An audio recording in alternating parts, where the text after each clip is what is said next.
ერთიან ეროვნულ გამოცდებზე რეგისტრაციის შესახებ ოფიციალურად გამოცხადდა, რაც იმას ნიშნავს, რომ აბიტურიენტებმა სასურველი პროგრამისა და უნივერსიტეტის შესახებ თავიანთი არჩევანი უნდა დააფიქსირონ. ვაბარებ სახელმწიფო სამედიცინო უნივერსიტეტში მედიცინის ფაკულტეტზე. ჩემს ფაკულტეტზე გაიზარდა აპლიკანტების მიღების რაოდენობა, მაგრამ შემცირდა გაუქმდა სხვა უნივერსიტეტებში ეს ფაკულტეტი შესაბამისად.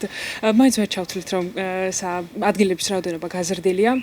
ვაბარებ სახელმწიფო უნივერსიტეტში შესაბამისად ბარიერები საკმაოდ მაღალია.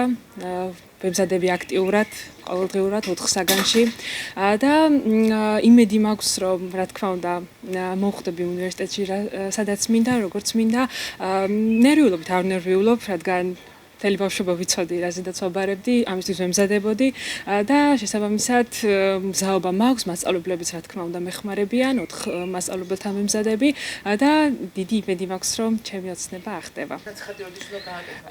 ჯერ არ ვაპირებ რეგისტრაციის დარეგისტრირებას, ვინაიდან დღეს გამოცხადდა, ველოდები კიდევ რაღაც სიახლეები შეიძლება შეიცვალოს, შესაბამისად ჯერ არ ვჩქარობ, დაახლოებით შუა რიცხვებისთვის 20-ისთვის დავრეგისტრირდები.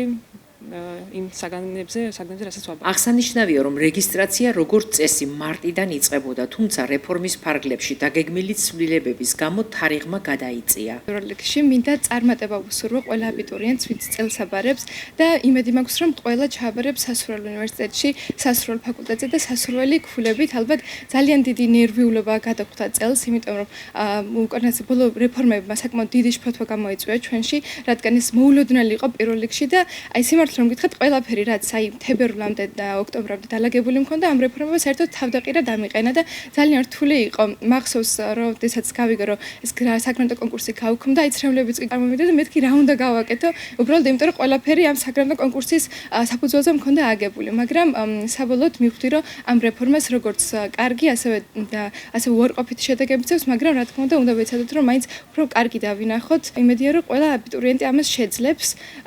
კი, სხვადასხვა არჩეული მაქვს, რაზე მინდა ჩავაბარო ფაკულტეტი, 2 წლის წინ ავირჩიე, მაგრამ უნდა გავაკეთო არჩევანი კერძო და სახელმწიფო უნივერსიტეტ შორის, ეს ჯერ არ მაქვს დალაგებული, მაგრამ მანამდე ალბათ ქულების მიხედვით გადავწყვეტავ შემდეგ ამასაც. ინგლისურის ფილოლოგია.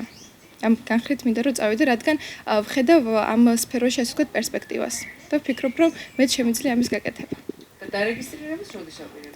დარეგისტრირება დღეს გამოცხადდა, უკვე 10 საათიდან დაიწყო და ალბათ უკვე იქით აკვირას ჯერ არ ვჩქარო ყოველ შემთხვევაში. როგორც ცნობილია, 2026-27 სასწავლო წლიდან სახელმწიფო უნივერსიტეტებში ერთი ქალაქი, ერთი ფაკულტეტის პრინციპი ამოქმედდება. ასევე საბაკალავრო საფეხურზე სწავლა 3-წლიანი, სამაგისტრო საფეხურზე კი 1-წლიანი ხდება.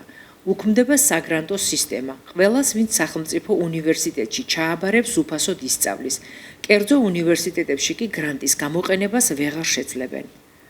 როგორც შეფასებისა და გამოცდების ეროვნული ცენტრის მიერ გავრცელებულ ინფორმაციაშია აღნიშნული, 2026 წლის ერთიანი ეროვნული და საერთო სამაგისტრო გამოცდებისთვის რეგისტრაციის გავლა აპლიკანტებს ვებგვერდზე ონლაინ ნაისჯი 11 მაისის 18 საათამდე შეუძლიათ.